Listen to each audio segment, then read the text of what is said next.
Eh, sí, buenas tardes.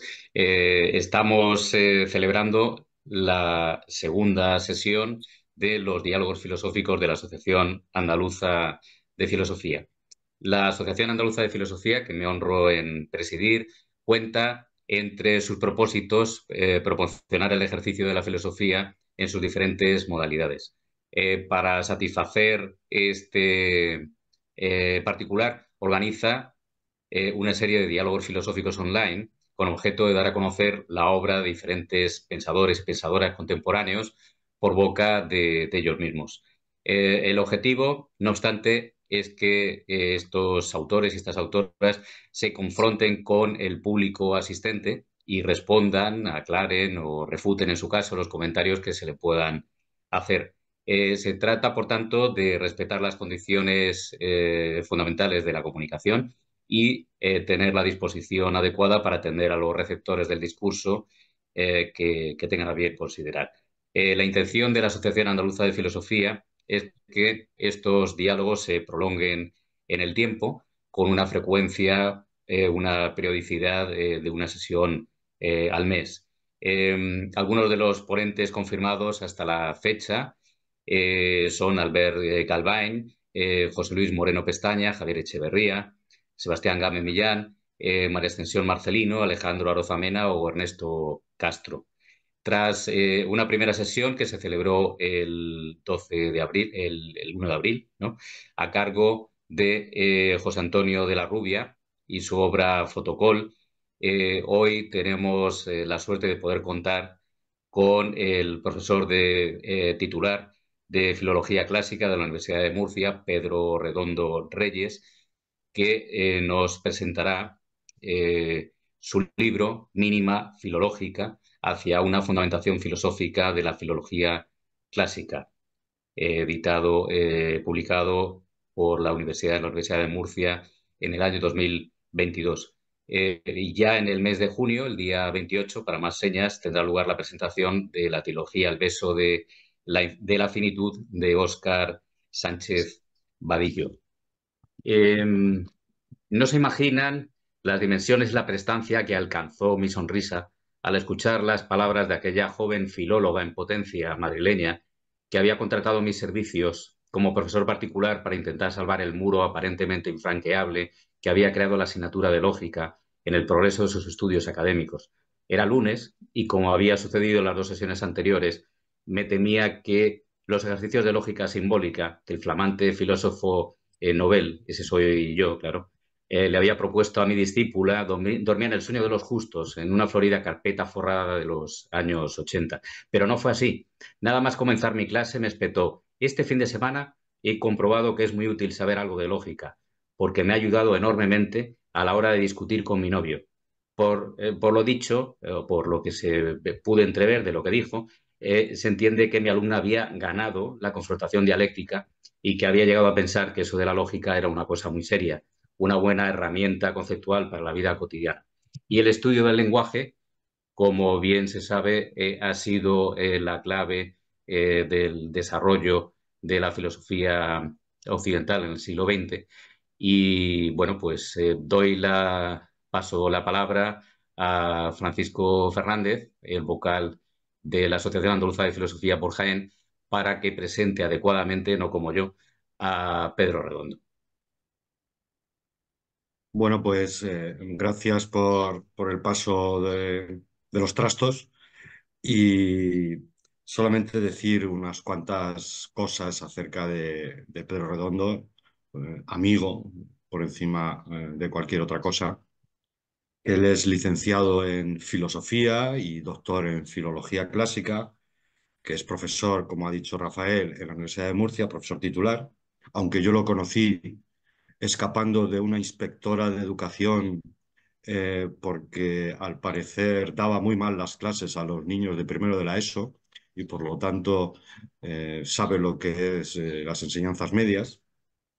Es autor de varios libros, de tres monografías principales: La música en la antigua Grecia, Aproximaciones, microensayos lúdicos de literatura comparada, que lo publicó en el año 2009, y el mamotreto que va a presentar hoy, que es Mínima Filológica. Eh, Llamo la atención sobre el hecho de su modestia, completamente falsa, porque se dedica a titular sus libros microensayos y este libro de 500 páginas, Mínima Filológica.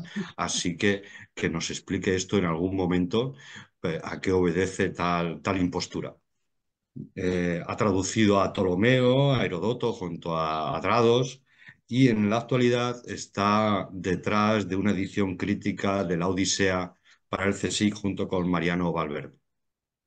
Es decir, además de su licenciatura en filosofía, que son como las flores de un cementerio, me parece a mí, como decía Baroja, él es un filólogo clásico, eruditísimo y un polímata, y aquí nos ha presentado un libro, o nos va a presentar un libro, Mínima Filológica. Algunos han tildado de tratado, pero que a mi juicio es una caracterización inexacta en el sentido de que el tratado tenía una vocación docente y desde luego este libro no tiene una vocación docente. Este es un libro para abismarse y perderse, es decir, para todo menos para aclararse, al revés. Lo cual es lo que lo hace interesante, por supuesto, porque no es conocimiento, no es conocimiento vomitado ni regurgitado como los licaones de la sabana africana. Entonces, este libro es un monstruo, a mi juicio. Yo tuve la oportunidad de leer las pruebas y bueno, me caía directamente de bruces ante el esplendor del razonamiento que hay esa pasión razonadora que tiene Pedro a lo largo de prácticamente todas las páginas. Entonces, por eso lo caracterizo de monstruo, porque un monstruo es aquel que se sale de su especie dadas sus características individuales. Pero si monstruo no nos gusta, pues también diría que tiene algo de angélico en el sentido de Santo Tomás, es decir, en el sentido de que es un individuo que constituye una especie y que la especie se agota con el individuo. Con esto quiero dar a entender que el libro es absolutamente singular, singular y extraño. Y este es uno de sus méritos, desde luego, porque vivimos en un tiempo donde nos desenvolvemos entre lo cursi y la repetición. Entonces, esto no es ni cursi ni repetitivo, al revés. Y plantea múltiples problemas, es una cosa asombrosa. Y yo diría que para iniciar el debate y para que Pedro, si quiere coger estas ideas, que imagino que las desarrollará, pero ahí hay un problema de tipo noseológico, por decirlo así, porque se pregunta por el estatuto de la filología clásica. Es decir, y hay veces que yo veo una suerte de vacilación, se habla de filosofía, se habla de filología, se habla de metafilología, y hay veces incluso que recurriendo a Platón se establece la ecuación filología-filosofía. Entonces, digamos, Pedro está buscando el lugar desde el cual dar cuenta de su propia disciplina. Porque hay una cosa que hay que decir, este libro no es un libro de filología, es decir, él no está haciendo filología cuando está escribiendo Mínima Filológica, aunque él sea un filólogo y sea un filólogo quien lo escribe. Es decir, está desviándose del recto camino de su disciplina para adentrarse en lugares peligrosos, en la jungla de los conceptos. Y de ahí se sabe cómo se entra, pero no se sabe cómo se sale. Y entonces, digamos que eh, al margen de ciertos temas concretos como el concepto de palabra, la diferencia entre palabra ideal y palabra sintagmática, el estatuto de la metáfora, la propia historia de la disciplina, que son asuntos que se tratan en el libro, yo diría que, que el hilo conductor del asunto es qué hacer con una disciplina que pertenece a lo que llamaríamos las ciencias humanas y cuál es el estatuto de lo que ya los gustavobuenistas llamarían el sujeto operatorio. Es decir, que Pedro no lo toca por ese lado, pero cuando habla de la adivinación, de la hermenéutica y de lo que llamaríamos el genio conector del intérprete a la hora de dar cuenta de los textos, bien sea para hacer una asociación más o menos feliz, bien sea para dar cuenta de una interpretación o de lo que sea, es absolutamente necesario que, que aquel que está haciendo ese trabajo no pueda desvincularse del fruto conseguido. Es decir, no se puede emancipar, el sujeto operatorio no se puede emancipar de lo conseguido. Frente a las ciencias duras, donde ya no nos importa que sea Pitágoras el que hizo el teorema de Pitágoras. Entonces, digamos que este sería un problema nosiológico que me parece que está muy presente en, en su libro y que en la postilla que ha hecho en la revista Alfa vuelve sobre ello. Es decir, que esa pasión razonadora suya que hace que nada quede, que todo quede en un tono aporético y donde se meta con unos y con otros, pues en esa postilla el propio Pedro se mete consigo mismo siguiendo aquella recomendación de las meditaciones metafísicas de Descartes donde se decía que hay que leerse a uno mismo como si fuera su peor enemigo. Bueno, pues Pedro tiene esa cualidad cartesiana y en esa apostilla, que creo que es un complemento o suplemento, no lo sé, al propio libro, queda muy claro. Entonces, digamos yo, por mi parte, acabaría aquí mi presentación. Tengo algunas preguntas al respecto acerca de ciertas ausencias que veo en el libro, que Pedro ya imagino que sospechará por dónde voy, y sencillamente le dejo en suerte el toro para que él nos explique qué ha pretendido hacer con todas estas cosas. Gracias. Bien, pues buenas tardes a todos. Muchas gracias. Lo primero que quiero hacer es agradecer muy sinceramente a la Asociación Andaluza de Filosofía por la invitación que me vino de mano de Fran, que como él ha dicho, pues me adorna a mí con su amistad, que para mí es en fin, lo llevo como un galardón en mi vida, desde que lo conocí en Almería en esos turbios años de nuestras aulas en secundaria y entonces, pues nada, que solamente quiero decir que estoy un poco in partibus infidelium, ¿no? Porque hay una expresión que a veces se utiliza en lingüística cuando a los lingüistas se les va un poco la cabeza con algunos asuntos categoriales y otras cosas que es, me ha salido una obra demasiado filosófica para los filólogos y poco filológica para los filólogos, ¿no? O demasiado filosófica para los filólogos. Pero bueno, yo espero no defraudar las expectativas que crea Fran conmigo siempre. Me acuerdo de que Ortega decía siempre, bueno, en algún sitio escribió que la exageración es la tarea de la amistad, ¿no? Entonces, bueno, pues lo que voy a hacer ahora es hacer una especie de presentación del libro.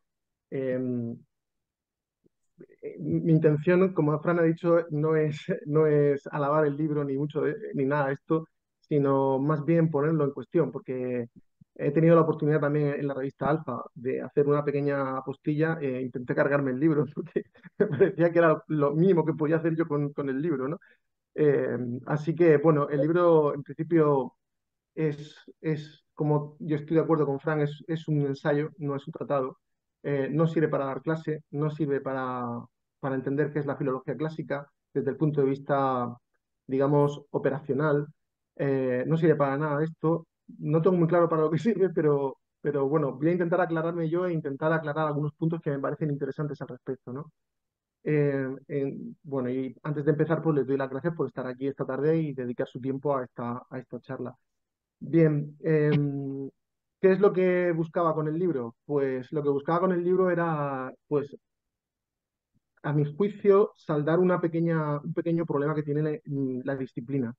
Es una disciplina antiquísima, como ustedes saben, una disciplina que hunde sus raíces en el propio nacimiento de la reflexión sobre el lenguaje. De hecho, yo creo que la filología en general, no la clásica, cuando hablo de filología hablo de una filología potente, que si en el siglo XIX se pensó que era la filología clásica porque era pues el modelo de lo que era una disciplina humanística de rigor, ¿no? La que se llamaba la Altertumwissenschaft, Pues hoy día en realidad se puede hablar de filología en general, pero siempre y cuando acotemos el concepto como una disciplina que pretende una lectura del pasado. Y una lectura del pasado que nos ilumine el presente y quizá el futuro, ¿no? Así que en realidad yo he tratado la filología clásica, pero en principio es una cuestión general. Bien. Eh, ¿Qué es lo que he pretendido? Decía, pues lo que he pretendido ha sido poner el acento en el hecho de que la filología es un asunto lingüístico. ¿En qué sentido? Pues en el sentido de que, como decía, yo creo que si le echamos un vistazo a los primeros tratados de lingüística, de gramática, mejor dicho, porque el concepto de lingüística es un concepto moderno, pero en el mundo antiguo era más bien gramática, la filología es un epifenómeno de esto, es un epifenómeno de esta dimensión o de este discurso. ¿En qué sentido es un epifenómeno? Pues porque el primer tratado de gramática que tenemos, que es el de Dionisio Tracio, es un tratado que trata las sílabas, los sustantivos, en fin, las categorías verbales, un poquito de sintaxis, muy poco, y al final el último capítulo dice, bueno, pues con todo esto lo que vamos a hacer de pasada, como un añadido, es la enarratio, es decir, la descripción de los poetas. Y en este sentido, pues a mí me parece que en la historia de la filología, digamos, la filología clásica, lo que hay ahí es una carencia absoluta de reflexión sobre su propio discurso. Esto es un hecho que no solamente lo he percibido yo, hay un puñado de autores por ahí que están también envueltos en esta tarea. De hecho, hace unos años se fundó una revista en Alemania, eh, Philologische, se llama, bueno, creo que es en inglés el título, Philology Encounters, que trata solamente sobre los problemas de la autopercepción de la filología y, y hay una buena escuela en Argentina, en el CONICET de Argentina, que está tratando sobre estos temas. Pero en principio yo estoy un poco aislado con esta cuestión. He tenido la suerte de estar dialogando con algunos amigos, por ejemplo con Frank, con algunos colegas de la Facultad de Letras donde yo trabajo.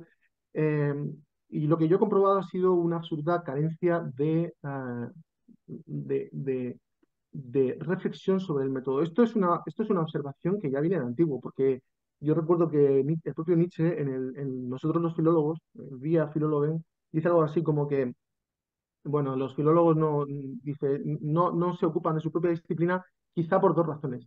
Quizá por mala conciencia, que es muy significativo, o quizá por pura negligencia. Yo creo que es el segundo motivo, simplemente. Simplemente es el segundo motivo. De todas las disciplinas humanísticas, la filología, entendida en el sentido lato, como lectura de los textos antiguos o como lectura de la gran tradición, aunque no estoy definiendo los términos, pero bueno, como lectura de la tradición, es la menos cargada de teoría. Es una práctica sin teoría, digamos, ¿no? ¿En qué sentido estoy utilizando la palabra filología para decir esto? Pues en el sentido de la filología entendida como emendatio, como corrección de textos, como salvación de un legado para transmitirlo a las generaciones futuras.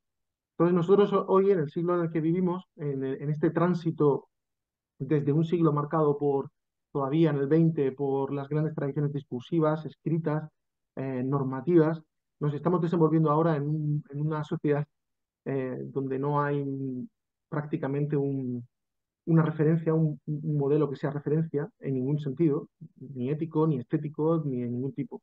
Y donde los soportes escritos, que es lo que da realmente el sentido a lo que entendemos por filología desde el punto de vista histórico, ¿no? Pues no tienen ningún tipo de sentido. ¿Ya? Entonces, pues esto son pequeños o grandes problemas a los que se enfrenta la disciplina.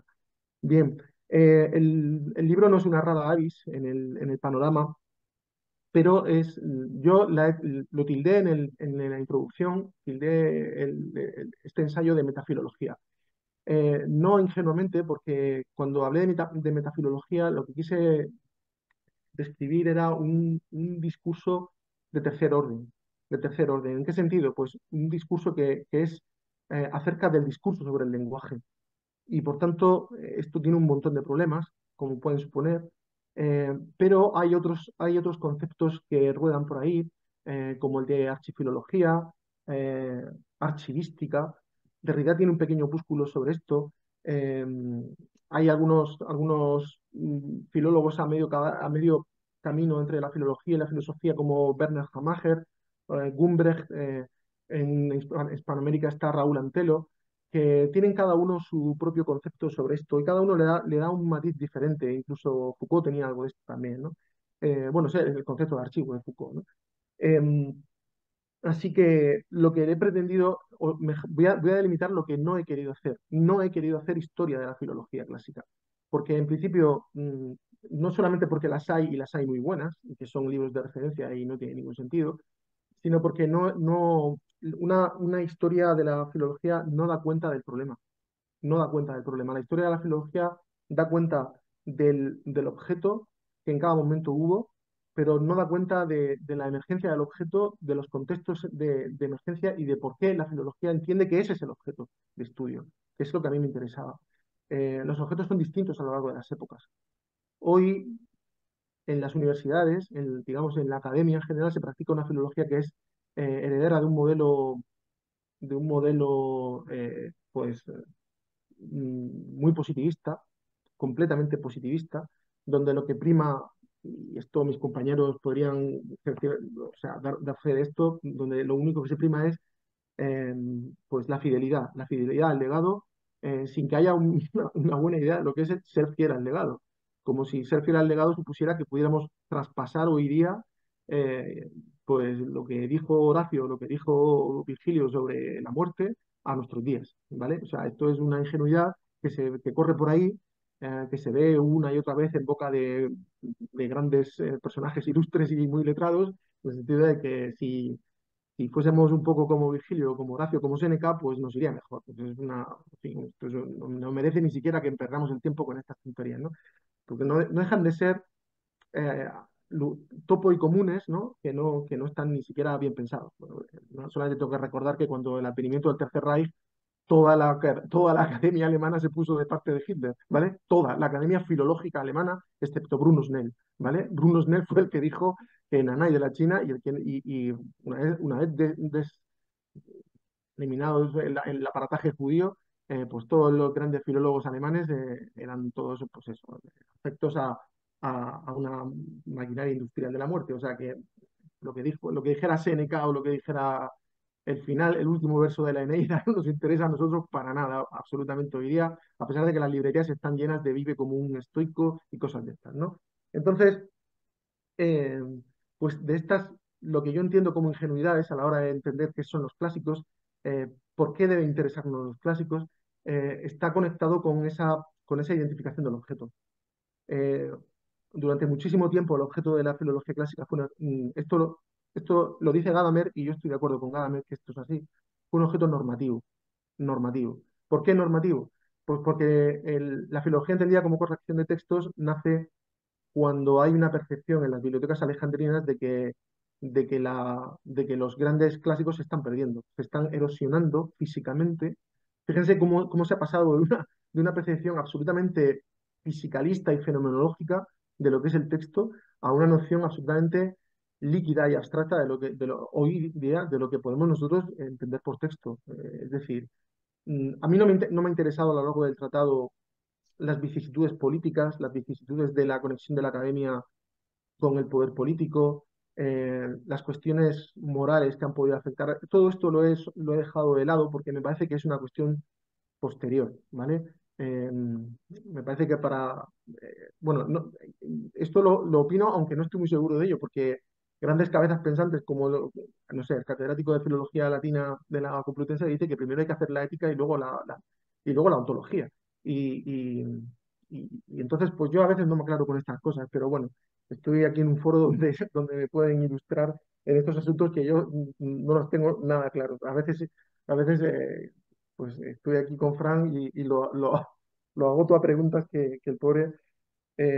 Bien, en una de las cosas que más me han pesado del libro, voy a decir cosas que no me gustan del libro, no voy a decir cosas de las cuales estoy satisfecho porque sería muy ingenuo por mi parte, pero una de las cosas que más me han pesado es que no ha tenido absolutamente, lo digo ya con todas las vocales y consonantes, no ha tenido absolutamente ningún eco en la Academia Filológica. Absolutamente ninguno. Solamente ha merecido por parte del gremio filológico una reseña. O sea que estas Philologenkrieg del 19, que ustedes conocen mejor, muchísimo mejor que yo, ya no se repiten actualmente. Esto, en fin, no tengo mucho que decir al respecto, pero aparte de una amabilísima eh, reseña que tuvo bien hacerme José Biedma, y alguna otra, el volumen pues no ha merecido la consideración del aparato filológico académico real, ¿no? ¿Por qué?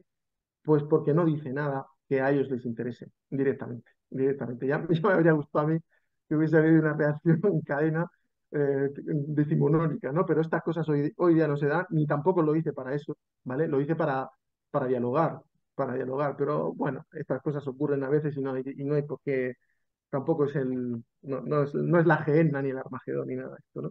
Bueno, eh, una de las cosas que he pretendido o sea, que decía que una de las cosas que no me gustaban del volumen es que en la introducción hay una excusatio que nadie pidió, y es la excusatio ante la academia. ¿Qué es lo que hice? De lo cual estoy muy arrepentido a la vista de las circunstancias. Pues, pues defender que se podía tener o mantener un cierto discurso metafilológico o parafilológico. Digo parafilológico porque los detractores de este tipo de escritura le llaman parafilología, un parloir, le dice Juan Gil. Juan Gil, uno de los grandes santones de la filología española, hermano de Luis Gil. Eh, y, eh, y, pero durante todo el volumen he estado intentando, a través de lugares aporéticos y a lo largo de discusiones, que luego voy a dar unas pinceladas sobre los puntos fundamentales del libro, pero lo que he estado intentando demostrar en el libro es que el modelo filológico el que perduró al final, que es el de la emendatio, entiendo por emendatio, por si el concepto no está demasiado claro, es el de la corrección de textos, ¿vale? El de la labor filológica de revisar los manuscritos o los papiros y llegar hasta un texto que entendamos que es el ideal. Eh, es el que tenemos simplemente porque es el modelo que triunfó frente a otras posibilidades. Una de las grandes posibilidades, yo creo que este es uno de ellos, el que toca los textos, pero hay otros dos modelos que no tocaban los textos. Y esto es importante. Uno de ellos está en el Protágoras de Platón.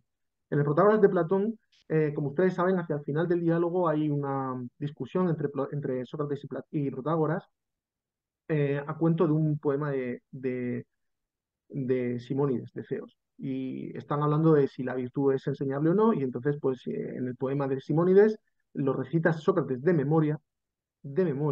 ¿Eh? Esto es importante porque la filología es una disciplina de la escritura y ya está, es una disciplina de la muerte. Eh, en este texto hay un par de problemas terminológicos. Si emmenai, que es el infinitivo del verbo ser, significa lo mismo que gignestai, que es llegar a ser, ¿no? Y hay ahí, como ustedes saben, un pequeño... Y al final del todo, lo que dice Sócrates es, bueno, vamos a dejarnos estas tonterías que estamos aquí hablando, porque en realidad el autor no está y el texto tampoco. Entonces, esto es una cuestión de silencio, dice, de siopé, dice Sócrates al final. Este es un modelo que Aristóteles se carga. O sea, el Liceo se carga este modelo, se carga el modelo del acceso a la tradición a través de la oralidad, a través del dialogismo. Y el otro modelo que ha perdurado, que ha tenido un poquito más suerte, es el modelo el alegórico. El alegórico. Esto es muy interesante porque tiene que ver con el hecho que a mí me parece fundamental y le dedico muchísimas páginas en el libro, tiene que ver con el hecho de que en la poética de Aristóteles lo que hace es sustituir para siempre en la literatura el tropo del enigma por el tropo de la metáfora. Dice Aristóteles, quienes utilizan demasiado el ainos, que es el enigma, dice, al final barbarizan. ¿Por qué? Pues porque existe la idea de que el texto significa algo que no es lo evidente. Significa algo que no es lo evidente. Y esto tiene mucho que ver con un enigma. Eh, Al enigma se le llama también sétesis o sétema. El setema es lo que dice al final Porfirio, en uno de sus tratados, dice, qué son las cuestiones filosóficas? Dice Porfirio, son setémata. De hecho, hay un texto de Porfirio que se llama así, setémata, es decir, ¿qué es tal cosa? ¿Qué significa tal cosa? ¿Qué debemos esperar de tal cosa? Es decir, son cuestiones donde hay una evidente distancia entre la mera formulación del problema y la solución, la lisis. Entonces, eh, a mi juicio, lo que hace Aristóteles es, bueno, iba a decir condenar, pero bueno, sí, condenar a toda la tradición occidental a una antropología basada en la metáfora, donde es una suerte de, pues, de enigma sofisticado. Es decir, las palabras no significan lo que significan, significan otra cosa, significan otra cosa. Y por tanto, todo el texto literario significa otra cosa, ¿vale? Y el culmen de la labor filológica es acertar, acertar. Dice Aristóteles en la poética, ¿cómo reconocemos a un buen poeta? Pues el poeta que hace buenas metáforas, buenas metáforas. ¿Qué es una buena metáfora? En Tópicos dice que sería la que participa, o sea, es a través de género y sustancia, vamos, es la palabra que participa del idiom, ¿no? Del proprium, ¿vale? Es decir, no se puede hacer cualquier metáfora, pero aún así es curioso porque en realidad hay una línea secreta que invade todo esto a partir de Aristóteles y que se ha cargado los dos modelos que he dicho, cuando Aristóteles dice que al final del todo, ¿qué es lo que importa en la tragedia? Pues la catarsis, la catarsis. ¿Y qué es la catarsis? Pues cuando uno se reconoce en la suerte del héroe trágico, es decir, ¿qué es la catarsis? Que al final era un concepto médico del corpus hipocrático. Pues es que, como dice Aristóteles en la retórica, jutos ekeinos, es decir, esto es aquello. Aunque en Aristóteles no es un problema de voluntad del poeta, porque en la tradición clásica, en el paradigma clásico, paradigma entendido en sentido lato, no hay libertades, ¿eh? No hay libertades. Pero sin embargo, sí que al final hay una línea secreta que une todo y cuando eres capaz de emocionarte, dice Aristóteles, con la suerte de Edipo, en realidad tú eres Edipo.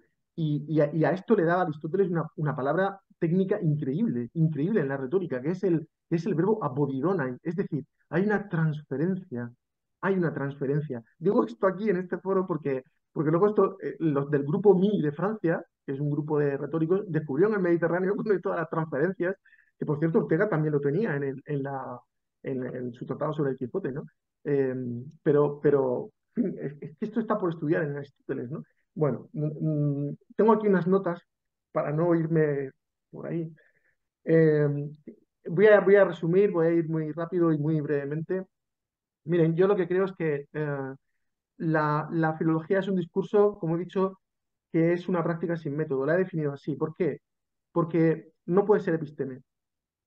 No lo puede ser, a mi juicio. Y nunca lo fue desde el principio, en sus orígenes, cuando había una reflexión potente sobre esto. Nunca lo fue. Fue siempre un antígene. De hecho, en Sexto Empírico, contra los matemáticos de Sexto Empírico, hay un momento en el que Sexto Empírico dice, bueno, estos gramáticos, dice, los refuta a todos. No queda nadie. En el libro primero de Sexto Empírico de contra los matemáticos, dice, esta gente, dice por ejemplo, pongamos la definición de sílaba. Dice, es la reunión de una muda, ¿no? Dice, con una vocal. Dice, bien, vayamos a la definición de consonante. Bueno, la destroza, la destroza. Dice, y claro, va argumentando por niveles, y como he dicho al principio del todo, esto es una cuestión de niveles, la gramática es una cuestión de niveles, porque se empieza por la fonética y se acaba en la lingüística textual. Pues entonces, si el primer nivel falla, amigos, pues todo falla, ¿no? Y se cae como un castillo de naipes. Bueno, esto hasta aquí es esto empírico. Pero, ¿qué es lo que dice esto empírico? Dice, ¿qué entiende esta gente por su propia disciplina, ¿no? Es la gramática, pero que en Grecia la gramática es al final filología, es un poco de todo. Y dice, es una técnica. Dice, el problema no es si es episteme, dice Sexto Empírico, porque no lo es, no lo es. Dice Sexto Empírico, dice, no definen las palabras. Dice, es que Sexto Empírico es impresionante, dice, no definen las palabras. ¿Qué es lo que está diciendo? ¿Qué es lo que está diciendo Sexto Empírico? No podemos tener un metalenguaje referido a esto. No hay, o sea, no hay. Esto lo decía, si no me equivoco, Bertrand Russell en el prólogo al Tractatus, ¿no? O sea, ¿esto qué es metalenguaje? ¿Qué es? Es el lenguaje L1 más un término más, un término uno más. Pero, ¿y por qué no? ¿por qué no el lenguaje uno más un término más otro término? ¿No? Y entonces esto es una sucesión ad infinitum, ¿de acuerdo? Por eso no es epísteme. Entonces, todo se reduce a ver, dices esto empírico, si la gramática y el estudio de la lengua y del lenguaje, pues es o tecne o empeiría. Y dices esto empírico. Bueno, los que mantienen que es una empeiría, pues vale, pues está. Dice, pero en realidad, dice, parece que son más interesantes los que dicen que es una tecne, ¿no? Eh, yo estoy empeñado ahora en la consideración de cuáles son digamos, las ideas que hicieron que emergiera el asunto de la reflexión sobre el lenguaje en la antigüedad, porque me interesa muchísimo. Desde mi punto de vista hay algunas ideas ahí centrales, por ejemplo, en el hecho de cómo se opera a la hora de la corrección de los textos, ¿no? A la hora de la corrección de los textos. La filología está llena absolutamente de paradojas, de paradojas. En el mundo antiguo se logró salvar estas paradojas a base de algunos pequeños trucos. Voy a decir una paradoja simplemente. Como ha dicho Frank, yo estoy trabajando con algunos colegas en la Universidad de Murcia con una edición de la Odisea de Homero, y de lo que nos ocupamos básicamente es del aparato crítico. Esto es lo importante, el aparato crítico. En el aparato crítico, ¿qué es lo que ponemos? Pues ponemos todas las variantes, absolutamente todas las variantes. Nos valgan o no nos valgan, sean de valor o no sean de valor. Hombre, no, erratas y tal, no, ¿no? Pero, pero ¿qué es la filología? Pues es la ciencia de las variantes. Es la ciencia de las variantes. Es una ciencia ¿dónde está la verdad? En la dispersión de las variantes. Pero al mismo tiempo es una ciencia que quiere buscar y que busca eso que llama arquetipo. Por cierto, no lo definen nunca, jamás. No veréis a un filólogo clásico definir qué es el arquetipo. Esto es como un tabú, ¿vale? Aquí, sí, no me oyen ahora algunos, pero es un tabú. Quiere decir, ¿por qué? Pues porque es un problema metafísico. ¿Qué es el arquetipo? ¿Qué es? Es decir, por poner un ejemplo del problema del arquetipo, el arquetipo sería el texto que hay justo después del original, si es que vamos a suponer que hay un original. Porque, por ejemplo, Cicerón dictaba sus textos. Cicerón nunca no los escribía, los sabemos por las cartas. Entonces, Cicerón, vamos a suponer, no escribía sus textos. Bien, no tenemos textos de Cicerón, pero vamos a suponer que los tuviera. Pues el arquetipo sería ese primer texto, que a partir de las copias y debido a la pérdida del mismo, ya no lo tenemos. Bien, ¿qué buscamos entonces? Pues un texto fantasma, fantasma. O sea, buscamos el fantasma ahí, el fantasma cartesiano, ¿no? Es esto que está ahí y que dirige la res extensa, ¿no? Eh, bueno, eh, y sin embargo, pues a lo largo del tiempo, estas paradojas se han acentuado. Voy a decir una asombrosa en la cual yo me veo todos los días cuando hago estas cosas. Una de las paradojas asombrosas es que cuando tú tienes, por ejemplo, una lectura A o X, la que sea, y tienes una lectura y las dos están avaladas por buenos testigos, es decir, por apógrafos, por copias buenas, antiguas, ¿cuál es la buena? Las dos son buenas, ¿no? Porque suponemos que hay un texto fijado, o sea, queremos llegar a un texto estable. Esto es alucinante, un texto estable. Pero ¿hemos definido qué es un texto estable? No, no lo hemos definido. Bueno, vamos a suponer que queremos llegar a un texto estable. Pero el asunto es, ¿cómo nos arreglamos aquí? Pues vamos a las gramáticas. Vamos a la gramática homérica de Santrén, que es una gramática fundamental de primeros del siglo XX, un monumento, ¿no? Y entonces nos dice que Homero escribe así, de esta manera. El aoristo o lo que sea, pues tiene el aumento, no sé qué, y tiene el sufijo, no sé qué. Muy bien, pues esta debe ser la buena. Pero Santrén dice en el prólogo que él se basa en las mejores lecturas. Es un círculo vicioso alucinante. Es una cosa, esto lo llamo yo la paradoja de Hausmann. Hausmann es un filólogo de primeros del siglo XX en Gran Bretaña, en Oxford, que en su edición de Lucrecio, en el prólogo lo dice, no se puede escapar de aquí, no se puede escapar del círculo vicioso. Quiero recordar, no me voy a meter en estos asuntos porque estoy rodeado de filósofos, pero quiero recordar que en Ser y Tiempo, Heidegger dice que el mejor método para escapar del círculo hermenéutico es entrar en el mejor momento. dice. Entonces, creo que habría que investigar o caminar por ahí si es que esto nos fuese dado. Bien. Bueno, eh, también en el libro he intentado componer una suerte de momentos, ¿vale? Estas paradojas estaban solventadas. ¿Cómo solventaban los primeros filólogos estas paradojas? Pues, por ejemplo, con trucos, como he dicho antes. Uno de los trucos es, por ejemplo, la analogía, que he estado discutiendo esto con Fran últimamente, pero y con un colega de la Facultad de Letras, Francisco Vicente, pero o sea, este es un problema. ¿Por qué? Pues porque cuando tú tienes un hueco que rellenar en el texto y tienes modelos semejantes, lo que haces es lo que decía Platón en el Gorgias, me parece, analogizu, pues establece la analogía, ¿no? Ya está. Si A es a B como C es a D y no tengo D, lo que tengo es una X, pues lo que tendré es D. Es decir, si todas las palabras que terminan en ON son agudas en castellano, ¿vale? Y yo no sé si esta es aguda o no, pero termina en ON, pues a base de semejanza determinaré que lo que hace falta aquí es una aguda, ¿vale? Este es el modelo, este es uno de los sistemas para escapar de ese círculo vicioso por parte de los primeros filólogos. ¿Qué problema tiene esto? Que está ensamblado en el modelo aristotélico. Aristóteles se dedica bastante tiempo a establecer cuáles son los criterios de analogía, que los toma directamente pues no solamente de los elementos de Euclides, sino de Hipócrates bueno, un geómetra, Hipócrates de Quíos, ¿vale? Eh, la definición que tiene de analogía en la Ética Nicómaco es un plagio. Tal, bueno, ellos no plagiaban, eh, pero existen estas componendas, ¿vale? Eh, que fíjense, están siempre sobreentendidas. Esto es lo que a mí me interesa, están siempre sobreentendidas. Este tipo de estrategias van variando con el tiempo. Y a mi modo de ver, y en esto me separo de Foucault, que tiene en la arqueología del saber algunas reflexiones sobre la emergencia de los discursos. Yo creo que estos sobreentendidos, y voy a decir una tesis fuerte, crean el objeto.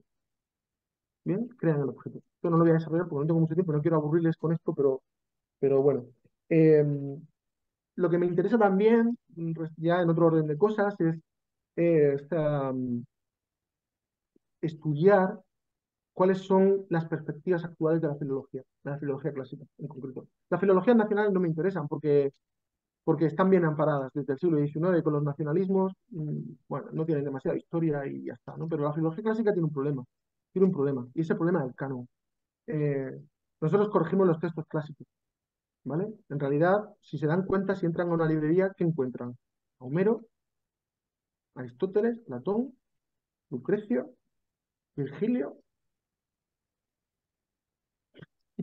Y si la librería está bien dotada, estarán las vidas de los 12 Césares, de Suetonio, pero vamos, no busquen ahí a Crates de malos o nada. Y por cierto, ni siquiera los diálogos espurios de Platón. O sea, es que nada, esto es que ya no interesa en absoluto, no interesa para nada. Entonces, me interesa mucho a qué se dedica la filología actualmente, más allá de enseñarles a los alumnos a traducir, ¿vale? Que es digamos, el mantra absoluto de nuestra disciplina.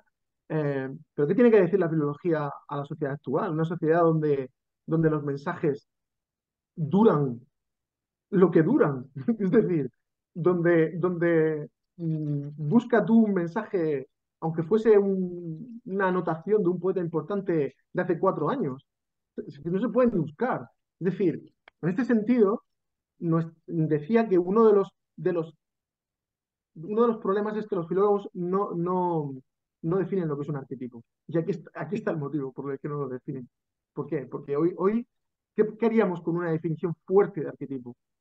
quedarnos en, quedarnos en lo irrelevante, en la total y absoluta irrelevancia como discurso, absolutamente, absolutamente.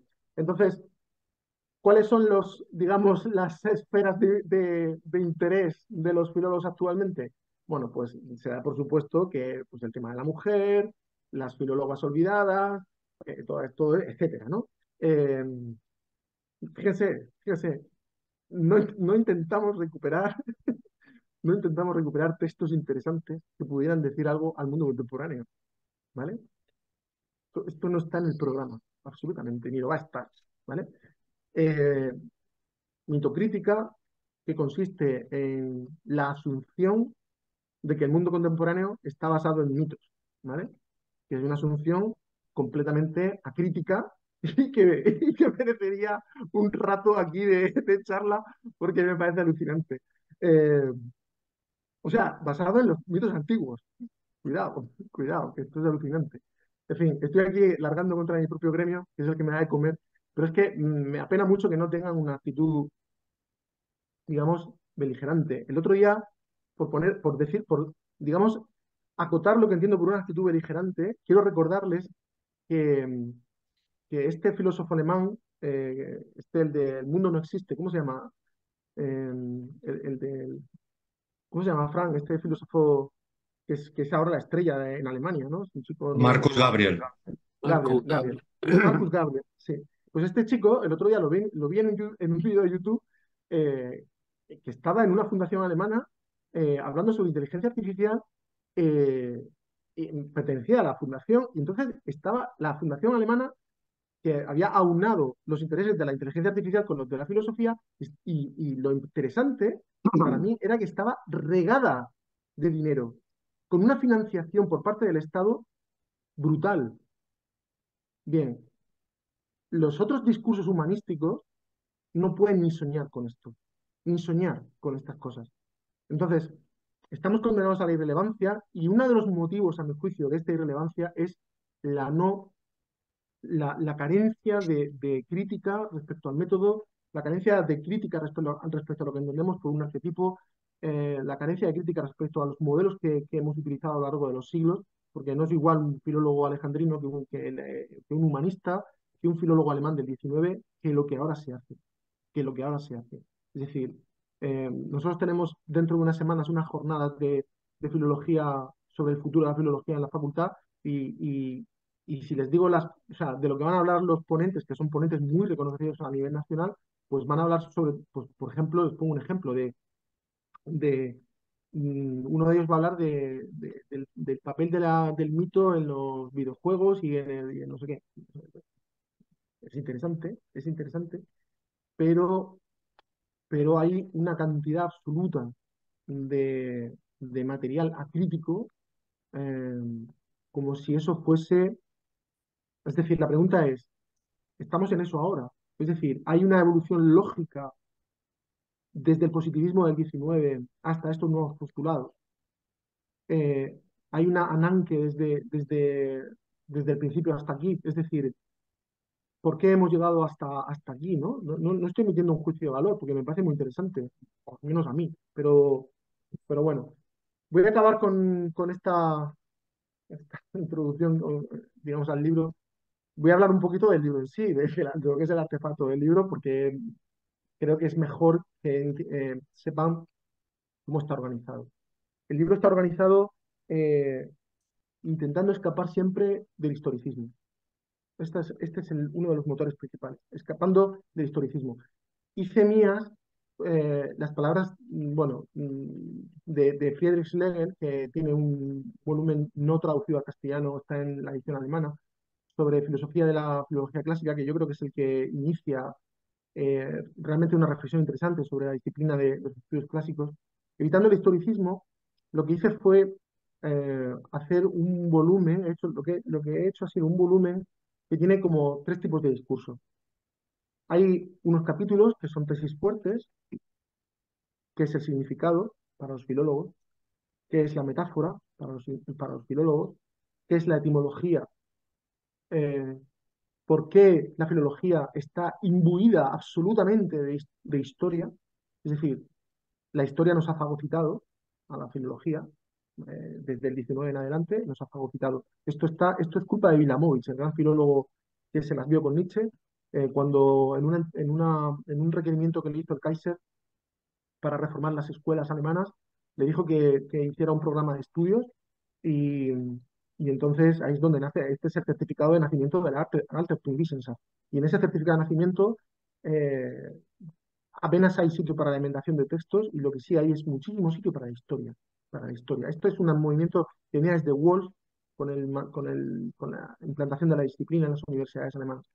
Bien, yo he querido evitar esto porque me parecía que la respuesta, como he dicho al principio de mi intervención, no está en la historia de la disciplina, no está ahí. Em, pero claro, esto es una opción mía personal y es una toma de posición.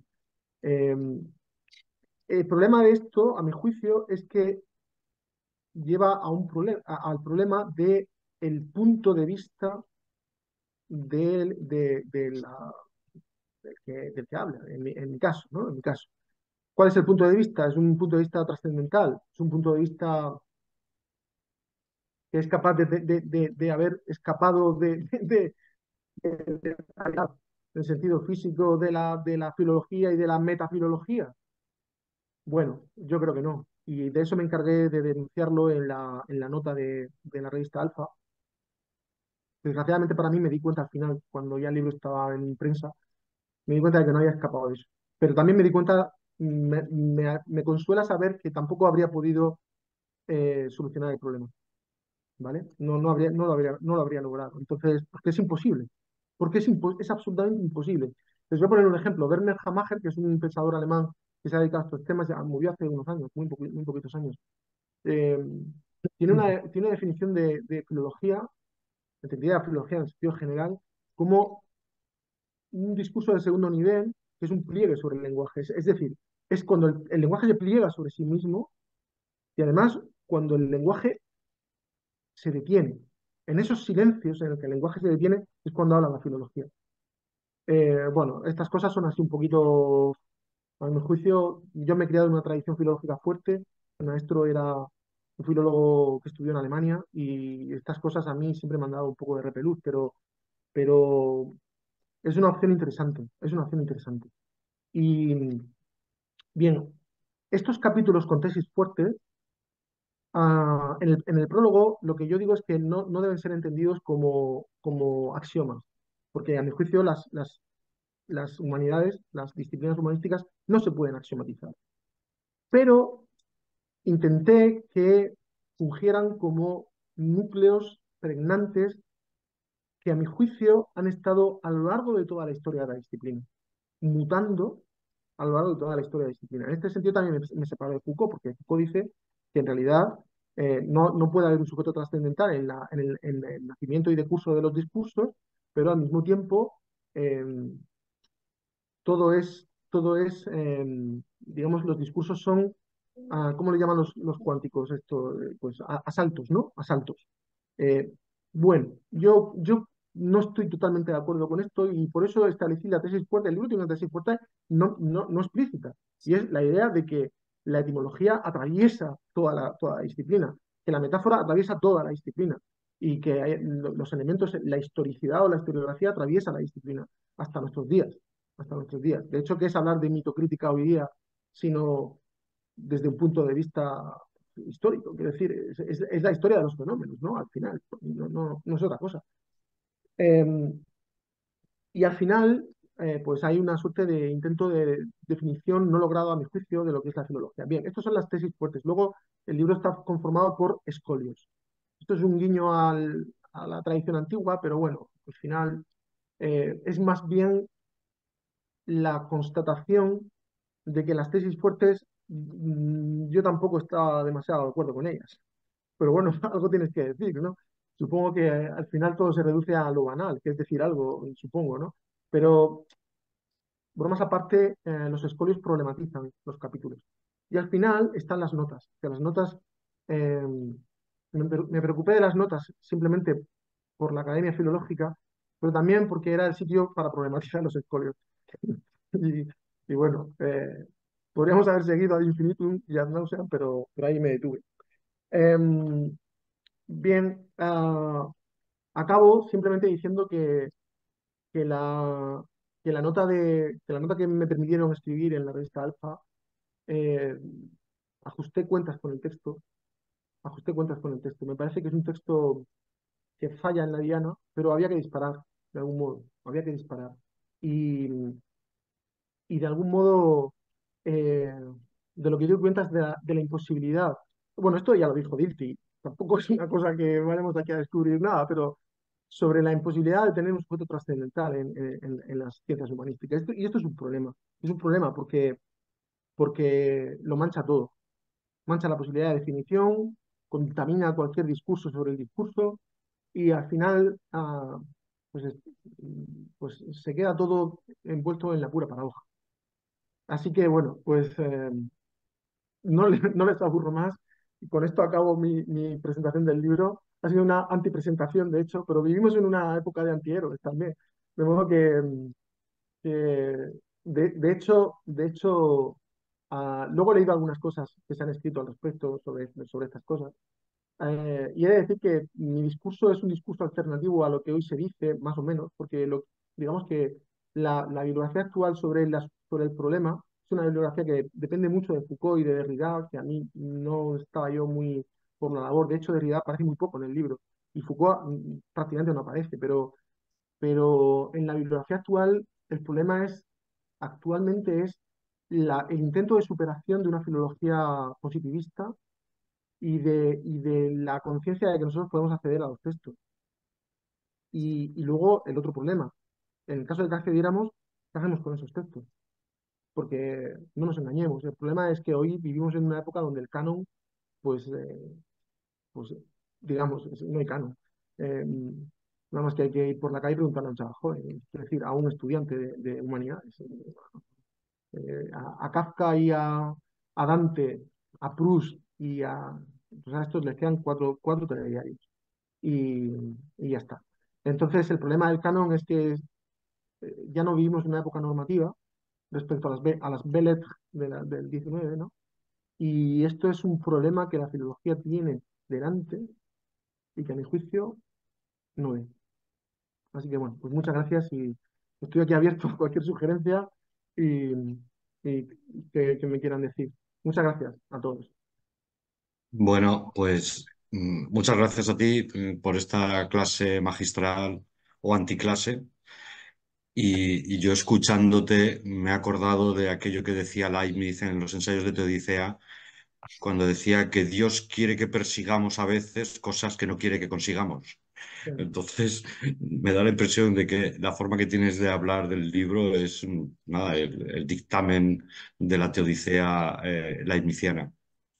Y si os parece, oriento el debate, damos la palabra aquí a quienes quieran comentar algo. Y yo, por mi parte, solamente, pues, cuando hablabas de esto, de ese pliegue del lenguaje sobre sí mismo, te recuerdo solamente que Agustín García Calvo tiene un libro titulado Hablando de lo que habla, Mm, que es precisamente el pliegue sobre el lenguaje que estás comentando. mm, Y que es una de esas ausencias, aunque Agustín aparece a propósito del ajedrez, que por cierto el ajedrez atraviesa el volumen, o por lo menos hay algunas escalas en el ajedrez que, aprovechando la metáfora de Saussure, diciendo que no hay mejor ilustración del funcionamiento de la lengua que el juego del ajedrez, y al que dedicas varias páginas, digamos que a pesar de que utilizas algún texto de Agustín donde relacionaba la escritura de las reseñas de partidas de ajedrez con la lingüística, eh, yo lo veo como una ausencia relevante, entre otras cosas porque él es un filólogo clásico y ha editado de manera crítica, por ejemplo, a Lucrecio o la Ilíada, acuérdate de aquella conversación que tuvimos con Carlos García Gual, que hizo una reseña de compromiso respecto de la traducción maravillosa, a mi juicio, de Agustín, pero que a él no le había gustado, y como al resto de los filólogos, digamos, como Dios manda. Y, y entonces que te quería preguntar acerca de esa ausencia sintomática, a mi juicio, y, y luego otro aspecto que es eh, que no has mencionado, que lo has mencionado de pasada en tu intervención, y es que dentro de la lingüística, si hay una parte que está firmemente asentada y que tiene un grado de cientificidad más alto, es precisamente la fonética, que parece que no es lo mismo que la crítica textual, por ejemplo, o que incluso que la sintaxis, ¿vale? Entonces, digamos que la lingüística también está partida según los grados de cientificidad y no digamos la filología.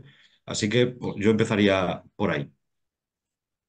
Sí, sí, gracias, Frank. Voy a empezar por la segunda pregunta y luego responderé para decepcionarte con la primera, porque, bueno, respecto a la segunda pregunta, em, el hecho de que la fonética sea, digamos, de todas las partes de la lingüística, digamos, la más, bueno, sí, científica o, digamos, estable o asentada, digamos, metodológicamente y tal. em, he de recordar que, bueno, para empezar, dije que según su estudio empírico, la gramática antigua hacía aguas por abajo por el comienzo de la disciplina, pero bueno, digamos que la fonética actual no tiene nada que ver digamos, con eso de que se entiende por estudio de los Stoicheia, ¿no? En el mundo antiguo. Son cosas completamente distintas. Eh, He de decir una cosa, y es que la filología, cualquier filología hoy día, está atravesada por un hiato. Ese hiato es el hiato que, que no es culpa de los lingüistas, porque quiero recordar que Jacobson decía siempre, para ser buen lingüista necesitas ser buen escritor, y para ser buen escritor, buen poeta, decía, y para ser buen poeta necesitas ser un buen lingüista. Em, pero bueno, esto también puede ser un sarampión de las vanguardias, ¿no?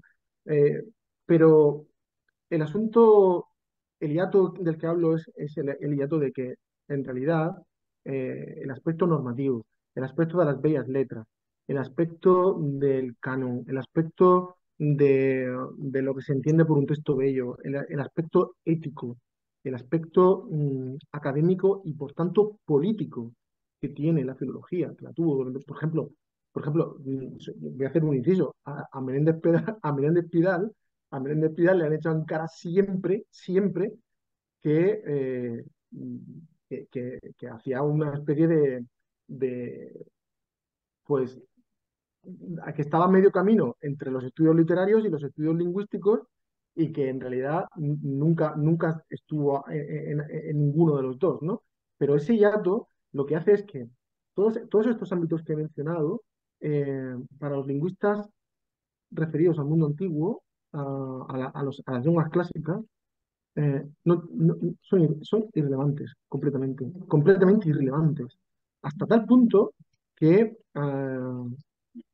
si hay escuelas hoy día, la filología es a qué te dediques. Si te dedicas a la lingüística, o digamos a la fonética o a la tal, pues no tienes nada que ver con la literatura, que es como ¿qué es eso que llaman semántica, ¿sabes? Como, sí, como el chiste entre lingüistas, ¿no? El hijo del Rey León, ¿no? Dice, papá, ¿qué es aquel territorio de allá a lo lejos, no oscuro? Y le dice el Rey León, dice, aquello es la semántica, ¿no? Nunca vayas por allí, no vayas por allá, ¿no? Pues, pero he de recordar varios puntos. Primero, los modelos fonetistas actuales están basados en lenguas, digamos, europeas. Y esto es un problema porque te voy a poner un ejemplo. En el propio indoeuropeo eh, hay dos escuelas irreconciliables. Es decir, el modelo bruckmanniano, que es el del 19, que dice que hay sordas sonoras, sordas aspiradas y, y sonoras aspiradas, o sea, perdón, y sonoras aspiradas, ¿no? No sordas aspiradas, sino sonoras aspiradas. eh, que esto es lo que nosotros enseñamos en clase. Este es el sistema, ¿no? ¿Vale? Pues ah, esto es una isla, porque todos los demás lingüistas que se dedican a las lenguas de África o a las lenguas de Asia y tal, dicen que esto es imposible.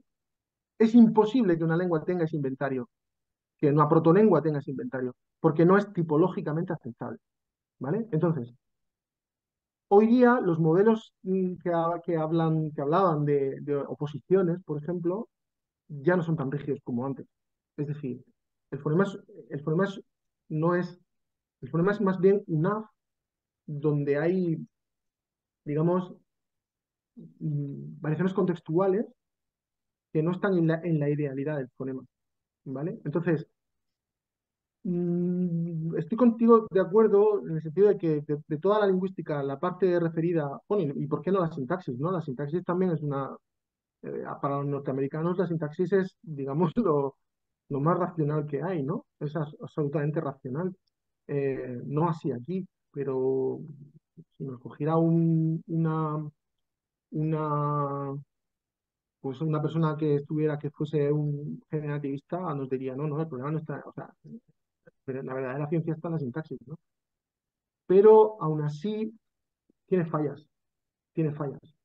En cualquier caso, también quiero recordar algo elemental, y es que en la fonética se supone que hay verdadera objetividad porque los fenómenos empíricos se pueden medir, ¿no? Pero esto de medir los fenómenos empíricos, ¿qué significa? Bueno, los filósofos de la ciencia dicen que todos los aparatos están cargados de teoría. O sea, todos los aparatos de medición están cargados de teoría. Un telescopio está cargado de teoría, ¿vale? Esto lo dice Hempel y todos estos. Bueno, pero sí, creo que estaría de acuerdo contigo en que la fonética actualmente podría ser quizá la forma más estable de todas, ¿no? Eh, y por otro lado, lo que dices de Agustín García Calvo es una ausencia, es verdad. Esto eh, he de reconocer, he de reconocer aquí, y creo que todo mi prestigio se va a venir abajo cuando te diga que es, es, es un prejuicio que yo he heredado de mi maestro, ¿vale? Eh, siempre vi, a- siempre vi la lingüística de Agustín García Calvo como una lingüística que multiplicaba, no voy a decir multiplicaba los problemas, pero sí que multiplicaba el aparato. Y no me pareció, la he frecuentado, pero no me ha parecido nunca algo fácil de manejo claro, de manejo claro, ¿no? Luego, en algunos casos, creo que tenía demasiada ideología, ¿no? Por ejemplo, con el Spokon y todas estas cosas, a mí había cosas que no entendía del todo, ¿no? Pero bueno, sí que es una ausencia. Eh, Quizá porque también cuando yo estuve revisando bibliografía y tal, es posible que no pusiera mis ojos ahí, pero tampoco recordara yo una reflexión sobre la filología. Por ejemplo, recuerdo un artículo que tiene sobre el genitivo en latín, mm, que es lo único hasta donde yo llego, que es lo único que salvan los filólogos de toda la obra filológica de García Calvo. Por ejemplo, la traducción de García Calvo de los poemas homéricos, eh, yo he oído decir que prima más el aspecto rítmico que el aspecto arcaizante. Y a mi juicio es una traducción arcaizante, como deben ser las de Homero, como deben ser. Pero estos juicios son juicios así un poco, bueno, mm, al final Agustín García Calvo estaba en un terreno liminar, estaba en un terreno liminar. Y como toda disciplina humanística, pues heredamos, eh, heredamos prejuicios, ¿sabes? Es lo que te puedo decir sobre esto. No sé si te he convencido, pero sí. Va por ahí la cosa, ¿sabes? No, no, por supuesto que no me has convencido, pero Bueno, ya, ya.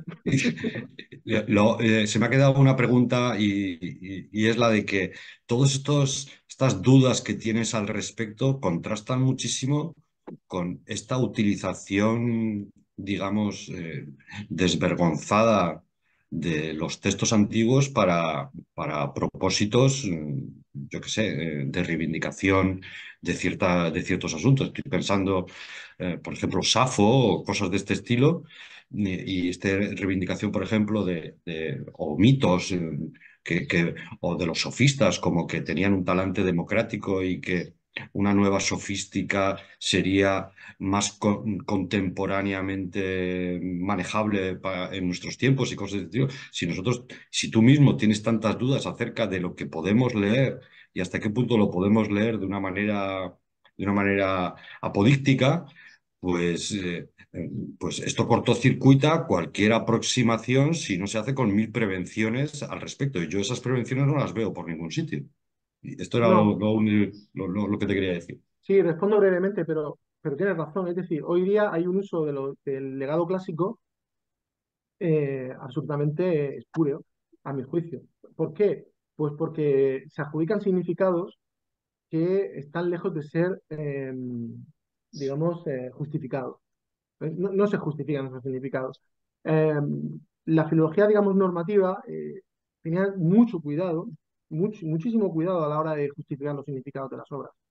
De hecho, en realidad, de todas las orientaciones exegéticas que hubo en el mundo antiguo, que hemos heredado nosotros, como he dicho al principio del todo, la del silencio, ¿no? Esta del Protágoras, o la hermenéutica de la alegoría y tal, en realidad unas se atacaban las unas a las otras precisamente porque se descubrían las vergüenzas, ¿no? Pero, ¿qué pasa hoy día?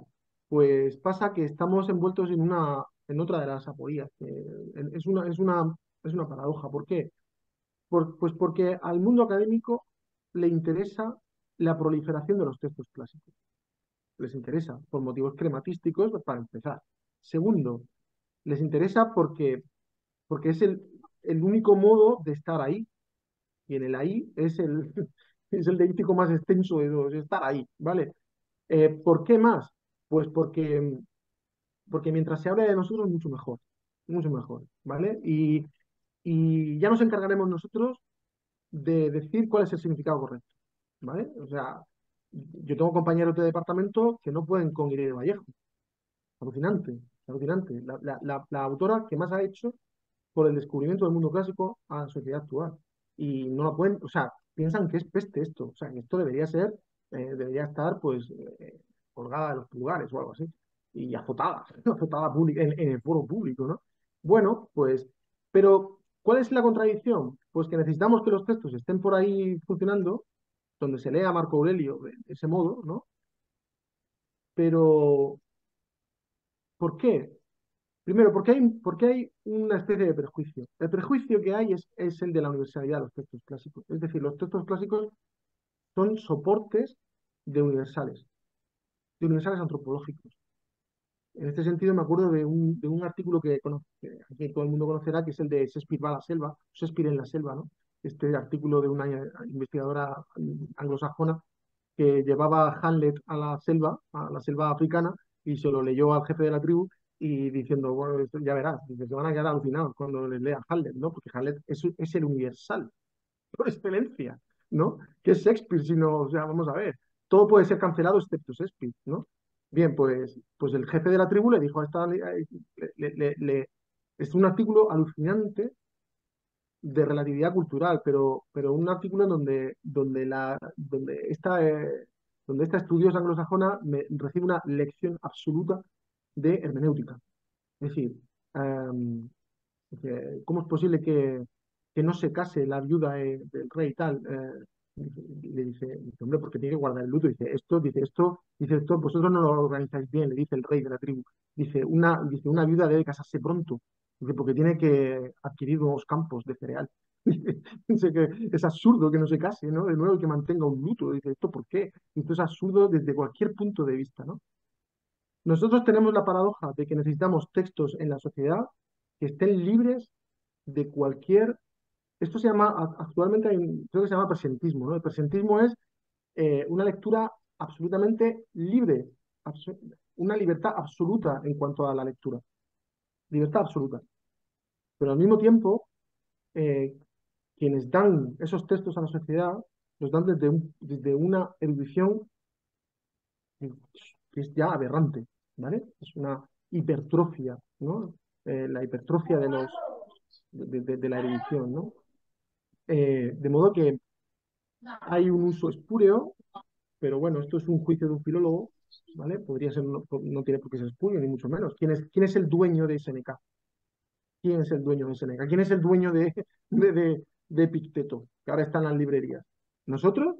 No, en absoluto. ¿Por qué? Eh, bueno, pues ahí están las opciones hermenéuticas de la recepción, donde cada uno pues es libre de. Humberto Eco decía que no sabía cuál era la mejor interpretación del texto, pero sabía cuál no valía, ¿vale? Y yo creo que deberíamos habitar ahí, en ese sentido. Y esto es lo que te puedo decir sobre eso. Pero yo creo, mi diagnóstico sobre la situación del canon es que compite con otros, absolutamente compite con otros. Está en competencia. Nada más que tienes que ir a las librerías y ver físicamente, esto sería muy Foucaultiano, ¿no? Foucaultiano, o sea, físicamente, ¿dónde están los libros estos? Pues están los libros al lado pues, de religión, ¿no? Por ejemplo, en la librería aquí de donde yo vivo está clásicos, religión, y luego me parece que está libros ilustrados. ¿Por qué debes de tenerte los clásicos y no en los libros ilustrados, con lo chulas que están las ilustraciones, ¿no? No tiene sentido. Y luego, por otra parte, las lecturas que se hacen actualmente, vamos a poner, vamos a suponer, por ejemplo, la lectura feminista, ¿no? Las lecturas feministas. En las lecturas feministas se da un problema que yo creo que es alucinante, es alucinante. Y es que entienden que hay un sujeto privilegiado para la lectura. Es alucinante. La universalidad, o sea, se desvanece absolutamente. O sea, la universalidad del texto que entiende un lector que no dependa de sus gónadas, pues es absolutamente rota porque hay un sujeto privilegiado que entiende mejor a Safo que tú. Esto es asombroso. Cuando Safo lo único que hace es citar a Homero en los versos. O sea, toda la pretendida, cuando dice Safo, las estrellas se ponen, las pléyades se ponen y tú, Safo, estás sola, eso es un verso de Homero. Pero no, quiero decir que... Pero, pero ¿quiénes somos nosotros para esto? Nadie. Bueno, pues ya está. Es el signo de los tiempos, supongo, ¿no? No sé. Yo sé que en mi discurso hay un prurito de no solamente de nostalgia, hay un deje normativo, pero la filología clásica al final es eso. Y somos descendientes, quiero decir, somos discípulos de quienes somos también, ¿no? Mi maestro habría levantado una ceja, le habría dicho con una máxima propia suya, ¿qué necesidad había de esto, ¿no? Pero, pero hoy día, por ejemplo, es que es imposible controlar los significados. Es imposible controlar los significados, creo. Gracias, Pedro. Si te parece, le damos la palabra a Sí, por José favor. Viedma, que ha hecho una reseña también en la revista Alfa de tu texto. Si, Pepe, estás por ahí y me escuchas, pues seguro que tienes algo que comentar con tu Yo verbo me temo florido. que voy a tener que retirarme rápido porque han venido mis dos nietos de Granada después de 2 semanas sin vernos y están deseando jugar con los abueletes, ¿no? Pero bueno, el libro de Pedro es un monumento, ¿no? Yo creo que es una ensalada que tiene todos los condimentos habidos y por haber, occidental, es una ensalada occidental, yo creo que le falta quizás algún toque de esas especies picantes de la India, ¿no? Pero bueno, es que tampoco nuestros paladares están hechos, ¿no? A esos mejunjes, ¿no? Y yo creo que es más bien un libro de referencia, ¿no? Un libro que da que pensar porque no dogmatiza.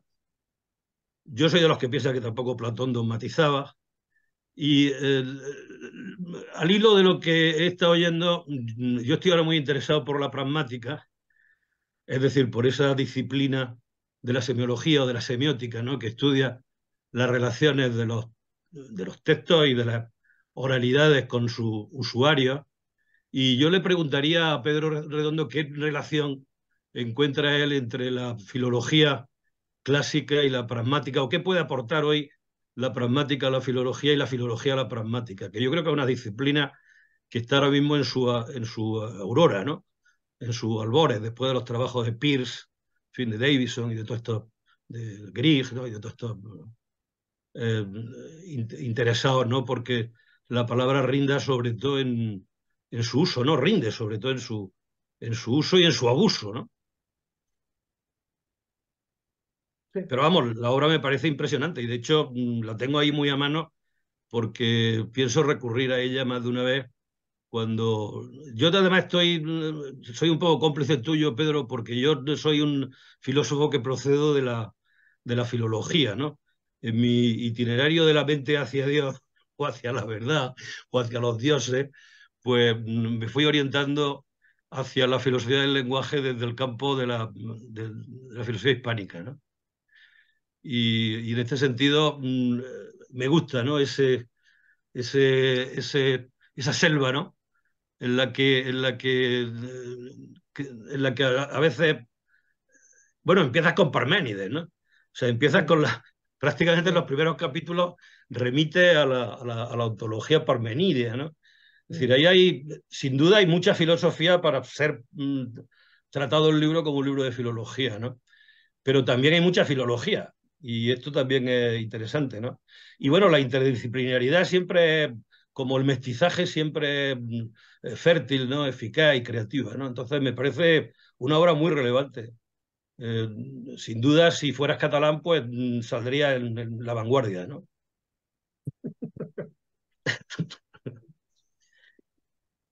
Y bueno, no tengo más que decir. Además, me van a reclamar mis nietos, pero rápidamente, ¿no?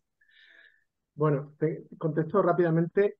En el otro coloquio te di las gracias por la reseña. Es que te lo vuelvo a agradecer porque de verdad que alguien se haga eco del libro me parece, vamos, para mí es un detalle y un gesto. Sí. Pero sobre lo que preguntas, muy rápidamente, la relación entre la filología clásica y la pragmática, hasta hoy día, hasta actualmente, no había sido tratada. Es decir, no había lazos de unión, no había contacto, no había contacto. Em, Deberíamos, yo entendería, por ejemplo, en sentido lato, el hecho de la posición dominante y privilegiada en las sociedades europeas del 19 en adelante de determinados textos que digamos, un papel rector en la constitución de los discursos. Por ejemplo, voy a poner un ejemplo, el discurso fúnebre de Pericles, ¿m?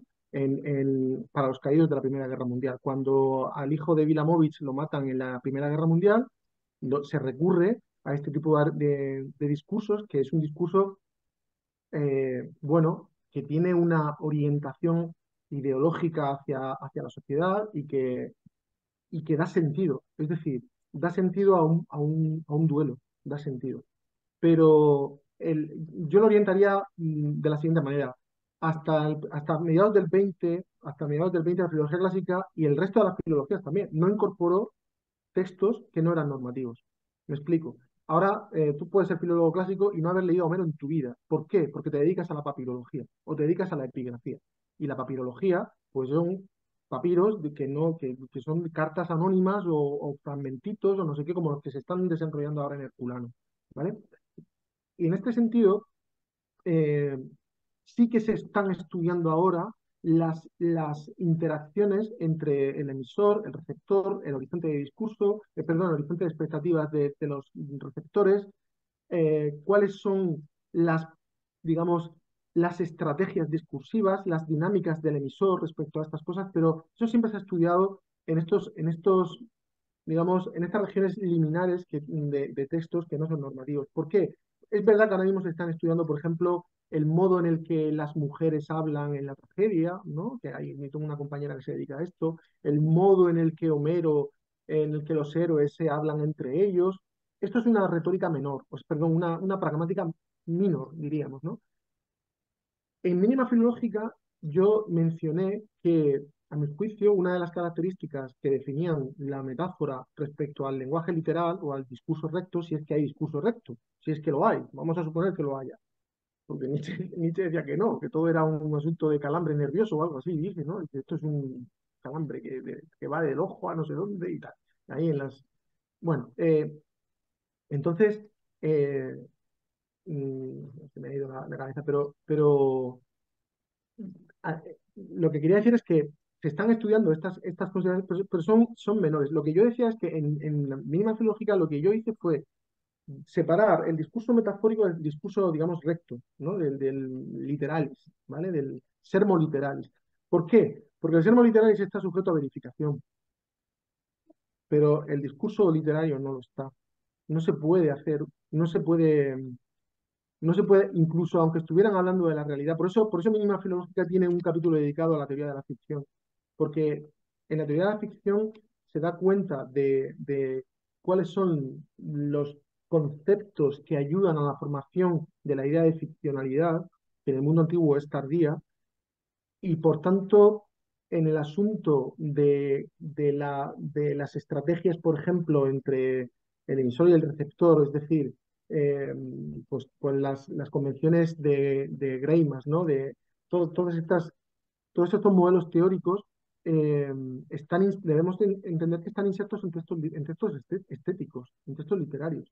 Y al estar insertos en textos literarios, para empezar, es un corpus cerrado, ¿vale? Mientras que en la lingüística actual y en la filosofía analítica no quiere saber nada de corpus, porque los hablantes estamos continuamente emitiendo, es decir, ese mantra de que el lenguaje con pocas unidades establece mensajes infinitos, en las lenguas clásicas eso no es así. Los lenguajes, o sea, los mensajes están contados, contados, a menos que encontremos un papiro, como hace 10 años encontró uno de Safo o el nuevo de Arquíloco, pues están contados, es lo que hay. Entonces, yo creo que esta es la causa de que no tenga tanta relevancia, no tiene tanta relevancia. Y por otro lado, eh, hay un detalle aquí interesante que puede ser significativo y es que hay algunas obras sobre cómo ahora se ha puesto de moda hablar en latín. En las universidades alemanas hay gente que aprende en latín porque dicen que hay que volver al humanismo. En el humanismo la filología era el cuidado de los textos, pero sobre todo era hablar latín y hablar latín elegantemente, con elegancia, las elegancia de Lorenzo Valla, ¿no? Es decir, no como estos desastrados y zarrapastrosos medievales, ¿no? Que no tenían ni idea. Entonces, eh, claro, hay obras que se dedican a extraer de los textos clásicos fórmulas que nosotros identificaríamos con situaciones pragmáticas. Por ejemplo, cómo se desea al otro felicidad de modo irónico. Estas cosas están extraídas sobre todo de la comedia, que es donde el lenguaje está más vivo. Pero, pero, el problema es que eso de que entendamos que se dice en clase, eso de que entendamos de que en Aristófanes y en Plauto el lenguaje está vivo, es saltar la valla del género literario. El género literario al final es la camisa de fuerza, el lecho de propuesto donde el lenguaje se mete y ahí no hay tutía. Entonces, que el lenguaje sea realista en estas obras literarias, pues es realista si entendemos que está sometido a las mismas determinaciones que el lenguaje natural en las situaciones cotidianas. Pero es que no es así, no es así. Esto es lo que yo podría decir sobre esto. ¿Más intervenciones? Rafael, ¿te han tocado algunos palos de tu sombrajo?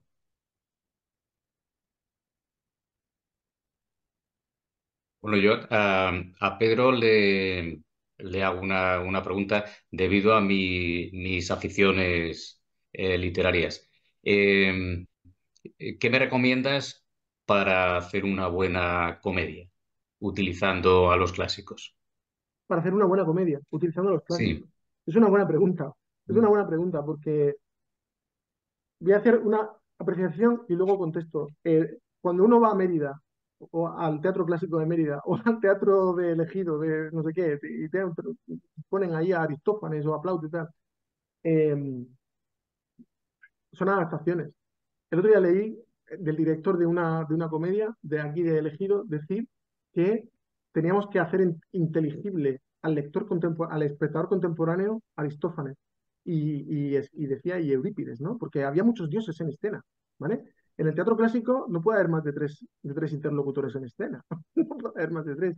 Entonces, a los analfabetos atenienses, ¿vale? Del siglo V antes de Cristo, ¿vale? Esto sí entendían, nosotros no entendemos nada. O sea, a nosotros nos ponen dos o tres personajes en escena y ya no entendemos nada. Por tanto, hay que quitar un montón de personajes, hay que quitar el coro, ¿vale? ¿Estoy diciendo que hay que ser fiel? No estoy diciendo eso. Estoy diciendo que ¿qué es representar una obra clásica? ¿Qué es? ¿Qué es? ¿Es representar exactamente la obra clásica? Pues si, yo soy de la opinión de este filósofo inglés de Oxford, Bernard Williams. Bernard Williams decía, no, no somos griegos, no lo digáis más, decía, no lo digáis más, no somos griegos, no tenemos nada que ver con ellos. Y hace un análisis increíble, la cultura de la vergüenza y necesidad, vergüenza y necesidad se llama el ensayo, vergüenza y necesidad, y hace un análisis de lo que hace Telémaco para escorrer un cerrojo en la Ilíada, en la Odisea. Y es increíble. ¿Qué es lo que sería bueno para hacer una comedia? Pues ah, si la comedia quieres, quieres que esté anclada en el paradigma clásico, ¿vale? Yo respondería de la siguiente manera. El paradigma clásico Ya sé que no estoy definiendo paradigma, pero bueno, vamos a hablar así rápidamente. El paradigma clásico respecto al moderno en literatura, digamos que yo, muy grosso modo, pero así con un brochazo muy gordo diría, el paradigma clásico es un paradigma de la emulatio, de la imitación. Es decir, enjuiciamos según cómo haya tratado un tema que ya sabíamos. Es decir, es como cuando tú vas a ver Superman. Ya sabes que es un alienígena. Ya sabes, lo sabes todo sobre él. Lo que te interesa es el tratamiento de la cuestión. Mientras que en el paradigma moderno, a partir del romanticismo en adelante, el problema no es enjuiciar la forma en que lo ha hecho, sino intentar aclararnos con qué ha querido decir. ¿Qué demonios ha querido decir? ¿Vale? Entonces, como si quisiéramos anclarlo en el paradigma clásico, Aristófanes y Plauto lo que hacían era abusar de dos cosas, de dos elementos. Primero, el retorcimiento con el lenguaje, el retorcimiento del lenguaje. Es decir, hay que llevar al lenguaje al límite, al límite. Eso para empezar. Y segundo, lo que Luis Gil decía en un pequeño paper de los años 80, decía, el humor clásico, el humor en Grecia y en Roma es humor lingüístico y, es decir, a base de chistes con el lenguaje, de chistes con el lenguaje, ¿no? Por ejemplo, un chiste de Aristófanes, ¿no? Un chiste de Aristófanes con el lenguaje, pues, por ejemplo, a los órganos femeninos, ¿vale? A los aidoya femeninos, al coño, vamos, vulgo, ¿no? Al coño se le llama delta, delta, porque imita la letra delta. Entonces, ahí hay un juego lingüístico alucinante, donde hay una serie de sobreentendidos que epatan al espectador. Bien, estos son, dice, te has afeitado el delta, le dice la otra, dice, no, es que en el dialecto que yo hablo, dice, las deltas son zetas. Dice, bueno, entonces no te puedes afeitar el delta, le dice la otra, ¿no? Pues es un diálogo de mujeres, ¿no? Que por cierto, hoy no pasaría el filtro, pero bueno, el filtro de las propias mujeres, porque eso es una utopía, era una utopía sobre qué pasaría si las mujeres gobernaran. Fantástico, fantástico. Bueno, y la otra cuestión sería situaciones, las situaciones que entrañan humor, las situaciones que entrañan humor. Por ejemplo, el propio hecho, que ya esto está alejado de la situación lingüística, ¿no? Pero la situación que entraña humor. Por ejemplo, el hecho, digamos, los núcleos de interés de la comedia. Por ejemplo, el hecho de que en Plauto, por ejemplo, hay dos gemelos, como en la película de Martín Soria, ¿no? Hay dos gemelos que son separados al nacer. Y entonces tú, después de mucho tiempo, se juntan, ¿no? Se juntan y uno es pobre y otro es rico, justo como en la comedia esa de Martín Soria. Y entonces el pobre, que no ha visto a una mujer en su vida, pues se ve a la mujer del otro que es una matrona romana, como il faut, ¿no? Como debe ser. Entonces, aquí se produce una situación que ahora nosotros deberíamos evaluar, ¿no? A la hora de constituir nuestra propia comedia, si son transportables. Si son transportables, Bernard Williams diría que no. No, no somos griegos, no lo digáis más, no somos griegos.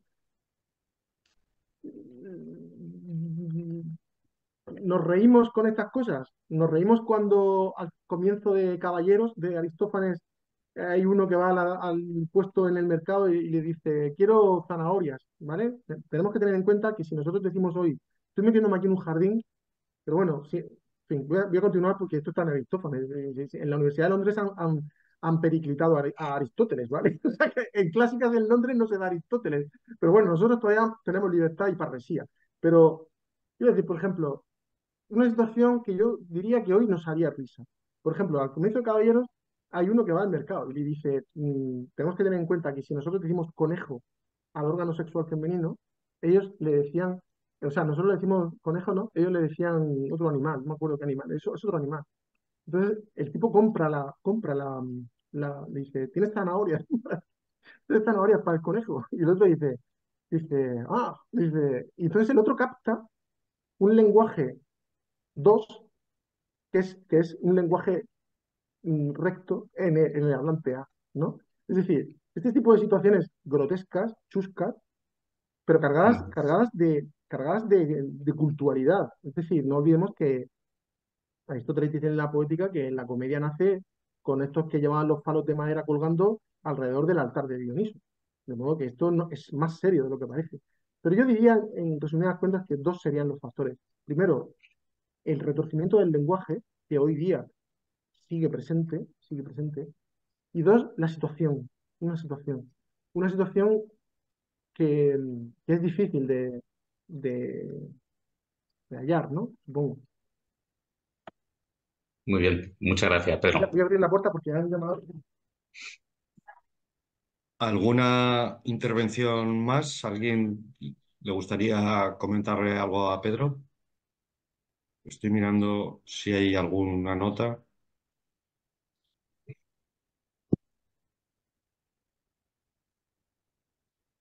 Bueno, pues son las 9 pasadas.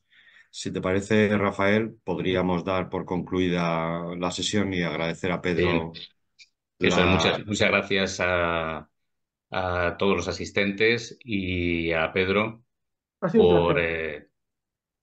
no quieres que te demos gracias. Sí, sí, sí, pero la tuya y yo también, ¿vale? O sea, Claro, claro, te damos las gracias. Y bueno, pues el pequeño recordatorio de algo que también he dicho al principio. Dentro de un mes, bueno, el día 28 de junio, para ser exactos, tendrá lugar la presentación de la trilogía El beso de la finitud de Óscar Sánchez Vadillo. Y bueno, pues salud, alegría y un poco de picardía. Hasta Muchas gracias a luego. todos. Hasta gracias. luego. Gracias por todo.